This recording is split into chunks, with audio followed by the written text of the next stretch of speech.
Salisbury Plain, vast, ancient, and standing sentinel over it all, Stonehenge.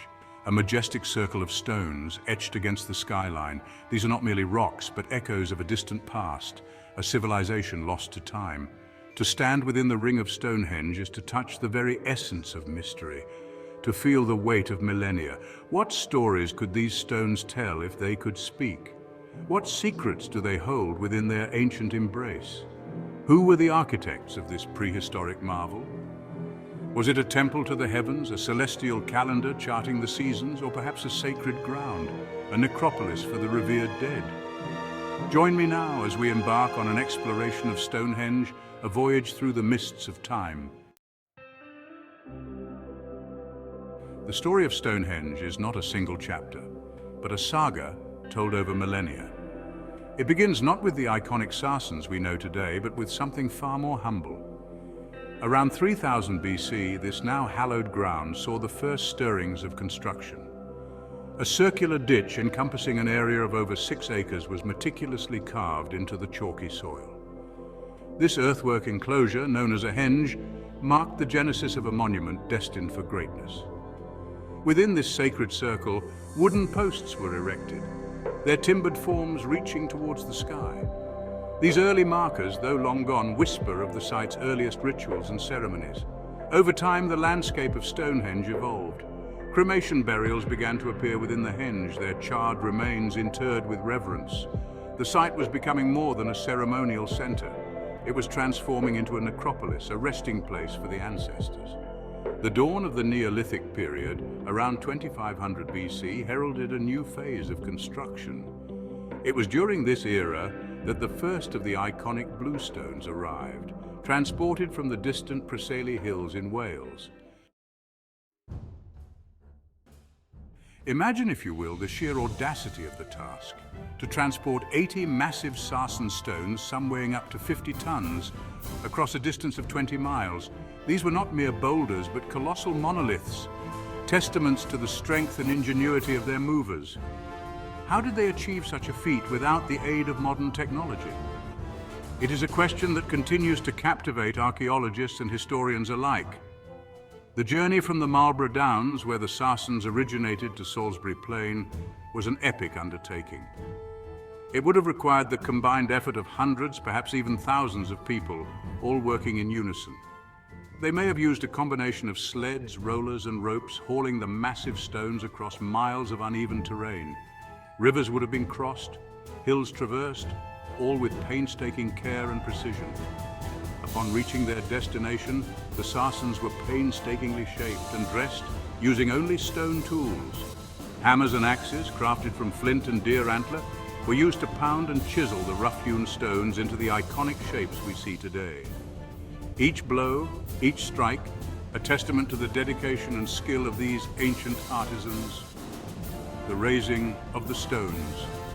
Imagine the collective breath held as each towering Sarsen was carefully maneuvered into position. The precision with which these stones were placed, their alignment with the solstices and equinoxes, speaks volumes about the astronomical knowledge of their creators. Stonehenge, as we encounter it today, is not the product of a single burst of inspiration, but rather a symphony in stone, composed over generations. Archaeologists have identified at least 3 distinct phases of construction, each marked by its own unique architectural style and purpose. Unraveling the chronology of these phases is akin to peeling back layers of time, revealing the evolution of a sacred space. The earliest phase, known as Stonehenge I, dates back to around 3100 BC. This initial phase saw the creation of the earthwork enclosure, a circular ditch and bank that defined the boundaries of the sacred space.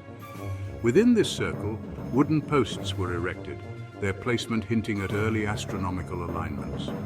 Stonehenge II, beginning around 2500 BC, marked the arrival of the bluestones, transported from their distant quarry in Wales. These smaller stones were arranged in a horseshoe-shaped setting within the henge, their presence signifying a shift in the site's use and significance.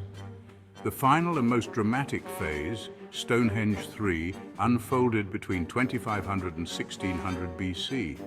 This era witnessed the transportation and erection of the massive Sarsen stones, their imposing forms arranged in the iconic circle and horseshoe arrangements we know today.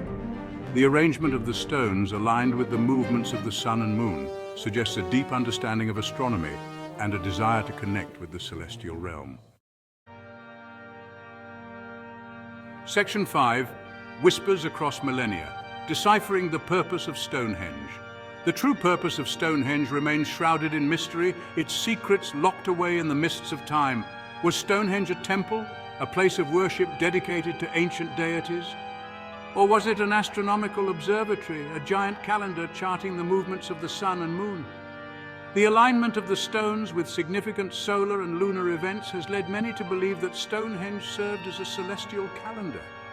The summer solstice in particular is marked by a dramatic alignment, with the sun rising directly over the healed stone and its rays illuminating the heart of the monument. Others believe that Stonehenge served as a place of healing, a site where the sick and injured came to seek solace and restoration. The blue stones in particular are thought to possess healing properties, their journey from Wales imbued with a sense of sacred power. Still, others speculate that Stonehenge served as a necropolis, a burial ground for the elite members of society. The true purpose of Stonehenge may forever remain an enigma, but that is part of its allure. Section 6. Echoes in the silence. The abandonment and rediscovery of a sacred site. As centuries flowed into millennia, the echoes of rituals and ceremonies at Stonehenge gradually faded. The once vibrant hub of activity fell silent. The reasons for Stonehenge's abandonment remain as elusive as its original purpose. Perhaps the rise of new belief systems, the shifting tides of power, or even environmental changes led to its decline. Whatever the cause, Stonehenge was left to the mercy of the elements. Time, that relentless sculptor, slowly began to reclaim its own. Stones toppled, their massive forms succumbing to the ravages of time and weather. Vegetation crept in, obscuring the once proud monument beneath a shroud of green. Yet even in ruin, Stonehenge retained an aura of mystery, a silent testament to a vanished civilization. Local folklore kept the memory of Stonehenge alive, weaving tales of giants and wizards, of magic and mystery.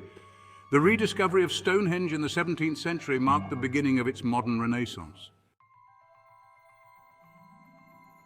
Section 7. A legacy preserved, safeguarding Stonehenge for future generations. The enduring allure of Stonehenge has not come without its challenges. The very popularity that restored it to prominence also brought with it the threat of erosion and damage. Uncontrolled access, coupled with the ravages of time and weather, took their toll on the fragile monument. Recognizing the need to protect this irreplaceable treasure, conservation efforts were initiated in the early 20th century. The first steps involved stabilizing the stones, preventing further collapse and erosion. Later efforts focused on managing visitor access, striking a delicate balance between sharing this wonder with the world and ensuring its long-term preservation. Today, Stonehenge is a UNESCO World Heritage Site, recognized for its outstanding universal value. A modern visitor center, located a discreet distance from the stones, provides context and interpretation, enhancing the visitor experience while minimizing impact on the site itself. Ongoing research and conservation efforts continue to shed new light on Stonehenge's mysteries. Section 8. Conclusion. The enduring allure of Stonehenge. And so we stand once more within the shadow of these silent sentinels. The sun dips low on the horizon, casting long shadows across the Salisbury Plain. Stonehenge, bathed in the warm glow of twilight, seems to whisper its secrets on the wind. We may never fully unravel the mysteries of this ancient site. We may never know for certain who built it or why. But perhaps that is part of its enduring allure. Stonehenge, in its enigmatic silence, invites us to connect with something larger than ourselves. It is a place where time stands still, where the past and present converge, and where the mysteries of the universe seem tantalizingly within reach.